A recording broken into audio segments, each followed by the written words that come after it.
Kasih karunia dan damai sejahtera dari Allah Bapa kita dan dari anaknya Tuhan Yesus Kristus menyertai kamu sekalian. Amin. Shalom saudara-saudariku, sahabat renungan harian yang dikasihi Tuhan. Firman Tuhan yang hadir menyapa kita hari ini, hari Rabu tanggal 27 September 2023, tertulis di dalam kitab Mazmur pasal 55 ayat 23. Mari saudara-saudariku kita simak dan renungkan firman Tuhan yang menjadi kekuatan dan inspirasi untuk menjalani hari ini demikian.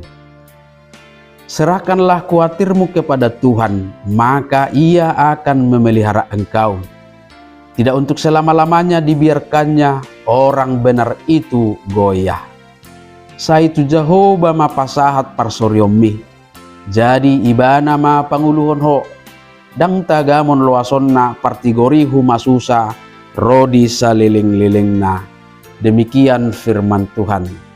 Saudara-saudari sahabatku di dalam nama Yesus Kristus, rasa khawatir pastilah dimiliki semua orang. Kekhawatiran adalah bagian alami dari kehidupan manusia. Dalam sisi positif, sebagian kecil kekhawatiran dapat membantu kita menghadapi tantangan. Sebab ketika seseorang khawatir akan sesuatu, maka dalam pikirannya akan terbangun naluri antisipatif dan dia akan mempersiapkan diri untuk menghadapinya. Namun kebanyakan rasa khawatir menyebabkan seseorang mengalami masalah mental, kesehatan fisik, dan merusak ketenangan batinnya. Dalam konteks nas harian kita hari ini, salah satu kekhawatiran dari Daud adalah musuh-musuhnya yang berusaha membinasakannya. Dalam kesadaran akan ketidakmampuannya untuk menghadapinya, dalam kelemahannya tidak ada pilihan lain selain menyerahkannya kepada Tuhan. Sahabatku semua, dalam kehidupan kita sehari-hari, terlalu banyak hal yang membuat kita khawatir. Mulai dari hal-hal yang kecil sampai rasa khawatir yang besar. Kalau kita inventarisir momen-momen hidup kita yang selalu berkaitan dengan kekhawatiran, pasti akan sangat banyak. Misalnya seorang istri akan merasa khawatir kalau suaminya pergi bekerja atau tugas di luar kota, akan khawatir pola makan suaminya tidak teratur, takut kecelakaan, sakit, dan lain sebagainya.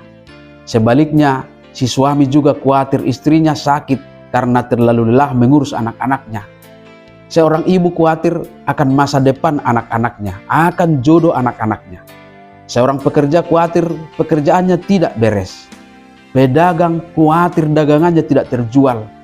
Petani khawatir tanamannya rusak atau harga hasil panennya anjlok. Pasien khawatir dokter tidak sanggup mengobatinya.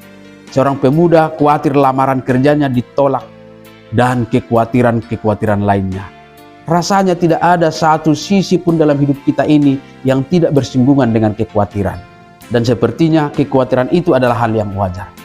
Tetapi dalam keadaan demikian, Yesus berkata dalam Matius 6 ayat 27, siapakah di antara kamu yang karena kekhawatirannya dapat menambahkan sehasta saja pada jalan hidupnya? Kekhawatiran tidak akan pernah mengubah keadaan. Untuk itulah kita diajak untuk tidak fokus kepada diri kita sendiri, tidak fokus kepada kekuatan dan kemampuan kita sendiri. Baiklah kita memusatkan perhatian kita kepada kuasa Tuhan Allah, sebab dengan memusatkan perhatian kita kepadanya, itulah bukti keyakinan bahwa hidup kita ini berasal daripadanya. Tuhanlah yang memberi hidup, dan baginya hidup kita ini sangat berharga, sehingga Dia akan menjamin hidup kita, dan di dalam kasih-Nya kita akan memperoleh damai sejahtera, kenyamanan, dan ketenangan hidup. Amin. Selamat beraktivitas, Tuhan memberkati.